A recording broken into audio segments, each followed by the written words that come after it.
Le Seigneur soit avec vous. Évangile de Jésus-Christ selon Saint Luc.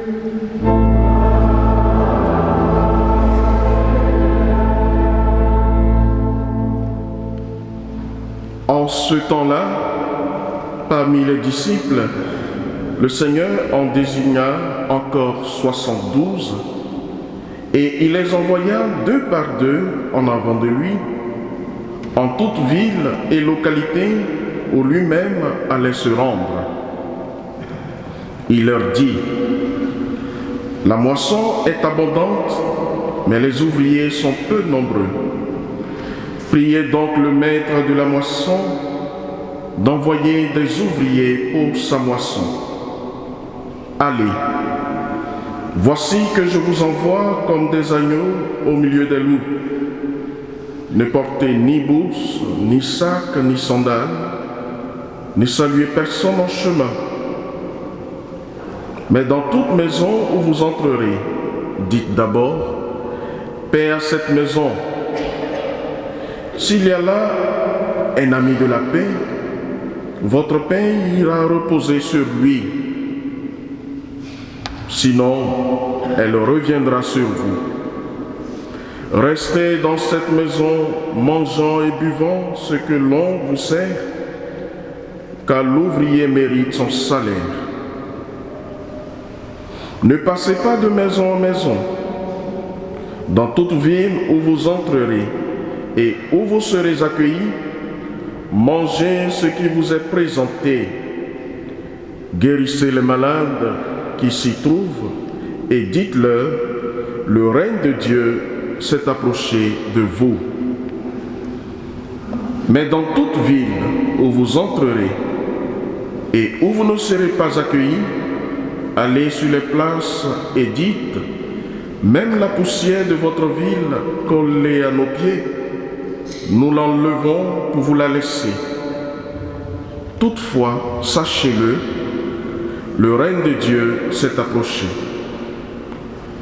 Je vous le déclare, au dernier jour, Sodome sera mieux traitée que cette ville. Les 72 disciples revinrent tous joyeux en disant: Seigneur, même les démons nous sont soumis en ton nom. Jésus leur dit: je regardais Satan tomber du ciel comme l'éclair. Voici que je vous ai donné le pouvoir d'écraser serpents et scorpions et sur toute la puissance de l'ennemi. Absolument rien ne pourra vous nuire. Toutefois, ne vous réjouissez pas parce que les esprits vous sont soumis, mais réjouissez-vous parce que vos noms se trouvent inscrits dans les cieux. Acclamons la parole de Dieu.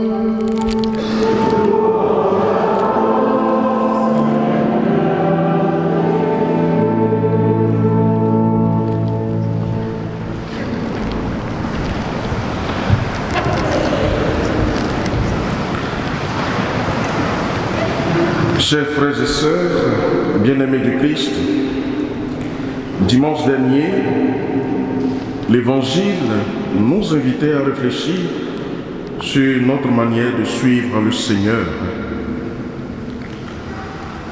Ce n'est ni dans la violence, cela ne se fait pas aussi dans le doute. Pour suivre Jésus et réaliser la mission qu'il nous confie, il nous faut d'abord nous libérer de tout attachement. Voilà ce qui nous a été dit dimanche dernier.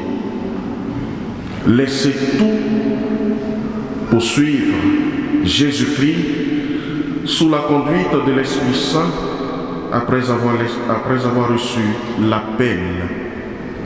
Et Saint Paul d'ajouter que marcher à la suite du Christ nous rend libres pour être au service les uns des autres. Aujourd'hui, frères et sœurs, ceux que le Seigneur appelle dans l'Évangile les 72 disciples, il les envoie en mission. Cette mission est celle de répandre son message. C'est cela l'urgence et l'essentiel de la mission à laquelle chacun de nous, à laquelle tout baptisé est appelé, afin que paix et joie soient au rendez-vous quotidien.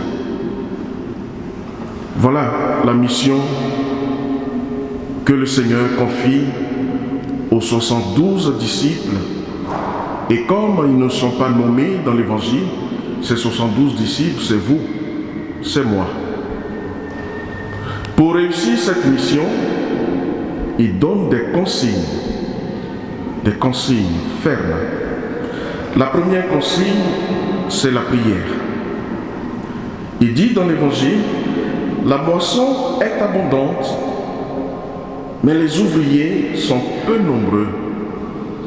Priez donc le maître de la moisson d'envoyer des ouvriers pour sa moisson. C'est Dieu qui prend toujours l'initiative d'appeler.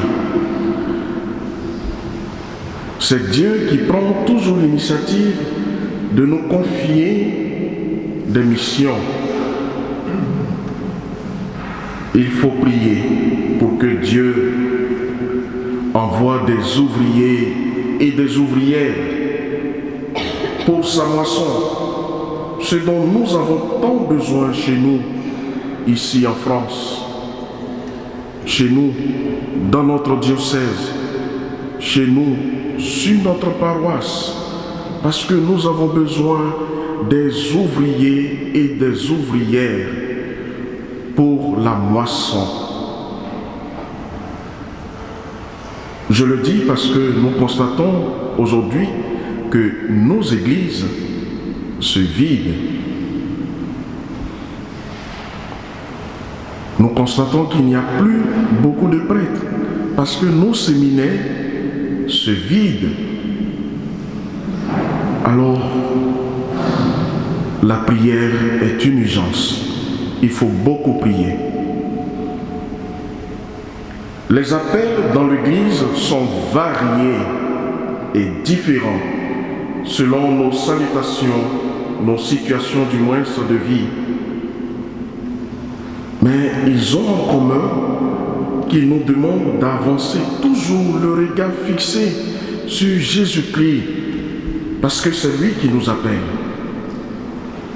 Alors au nom de Jésus, ce matin, je profite de l'occasion pour lancer un appel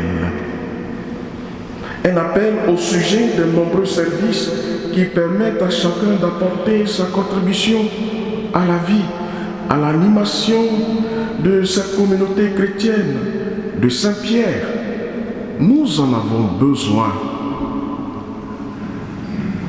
Nous avons besoin des ouvriers, des ouvrières pour la moisson du Seigneur ici à Saint-Pierre. Donc, au nom du Seigneur, je lance cet appel. Écoutez, ce n'est pas moi, Narcisse, qui le fait, mais c'est le Seigneur qui passe par moi pour vous lancer cet appel. Et je crois que les membres de l'équipe auront l'occasion de revenir dessus à certaines messes. Je les invite à le faire. Il faut le faire. Il y a tellement de services ici dans l'Église et nous avons suffisamment besoin des ouvriers, des ouvrières pour cette moisson. Alors j'ouvre une parenthèse pour parler de ce qui m'est le plus cher, la catéchèse. La catéchèse. Alors je voudrais dire merci à Anne-Laure parce qu'elle a fait un travail remarquable. Elle n'aime pas quand on lui dit merci, elle n'aime pas ça. Donc il faut souffrir un peu que je te dise merci. Elle a fait un travail remarquable. Malheureusement, son travail arrive à son terme. elle doit partir. Et depuis 3-4 mois, nous cherchons des animateurs de la catéchèse, des animatrices de la catéchèse. Nous n'en trouvons pas. Nous cherchons des personnes pour être à la tête de cette partie importante de l'Église catholique. Parce que vous savez, l'Église de demain, nous avons l'habitude de dire, c'est les enfants, c'est les jeunes. Mais ces enfants, ces jeunes, ils commencent par où? Par la catéchèse. La catéchèse, c'est un instrument très important pour l'Église catholique. Alors, si nous n'avons personne pour ce service de l'Église, ce serait très dommage. Ça va être très compliqué à partir de la rentrée prochaine. Je reviens dessus parce que la responsable de la catéchèse a fini sa mission, elle s'en va. Et moi qui ai travaillé avec elle, je pensais rester là pour assurer l'intérim l'année prochaine. L'évêque me demande d'aller ailleurs. Vous voyez l'urgence. L'évêque m'appelle à une autre mission, à Saint-Fulgent. Et à partir de la rentrée pastorale prochaine, je ne serai plus avec vous. Et aujourd'hui, comme il a été annoncé au début de la messe, c'est ma dernière messe avec vous. Parce qu'après, je vais prendre un temps de repos et quand je reviendrai, je vais me retrouver à Saint-Fulgent. Donc, voyez un peu l'urgence. Voyez un peu l'urgence. La catéchèse a besoin des ouvriers, des ouvrières. Alors, il faut saisir cette opportunité pour mettre en exergue votre savoir-faire. Je sais qu'il y a des paroissiens, il y a des paroissiennes qui étaient des animateurs, animatrices de catéchèse dans d'autres paroisses et qui se retrouvent ici. Alors, vous pouvez venir librement, on ne vous force pas, je n'impose rien, mais vous pouvez venir librement pour dire, voilà, je veux animer la catéchèse. Je vous assure, vous allez assurer l'avenir de l'Église catholique. Ça, c'était la première consigne, la prière. Donc, je prie pour cela. La deuxième consigne, Jésus prévient que la tâche de l'annonce de la bonne nouvelle ne sera pas toujours facile. Il nous envoie en mission, mais il ne nous a jamais dit que cette mission sera facile. Non. Lui-même il le dit, voici que je vous envoie comme des agneaux au milieu des loups. Dans un milieu hostile à la parole de Dieu, dans un climat de haine, d'insécurité. J'exagère un peu, parce que tout n'est pas que rejet. Mais là où il faut faire attention pour ne pas blesser la sensibilité des uns et des autres, là où certains mots ne sont pas prononcés, certains faits et gestes ne sont pas admis, je vous assure que la tâche ne sera pas facile, elle sera bien compliquée. Mais à chaque fois, le Seigneur nous dit, courage, je suis avec vous. La troisième consigne, en nous envoyant en mission, en nous mettant en garde que cette mission ne sera pas facile, il nous dit, je vous donne quelques moyens nécessaires pour cette mission. Et dans cet évangile, il le dit, n'emportez ni bourse, ni sac, ni sandales, parce que ce n'est pas ça l'urgence. Et il le dit, ne saluez personne en chemin, parce que l'urgence, on se trouve ailleurs. L'urgence, c'est d'annoncer la parole, la bonne nouvelle, afin que paix et joie soient dans le cœur des uns et des autres. La paix et la joie, c'est ce que nous devons procurer dans les cœurs des uns et des autres.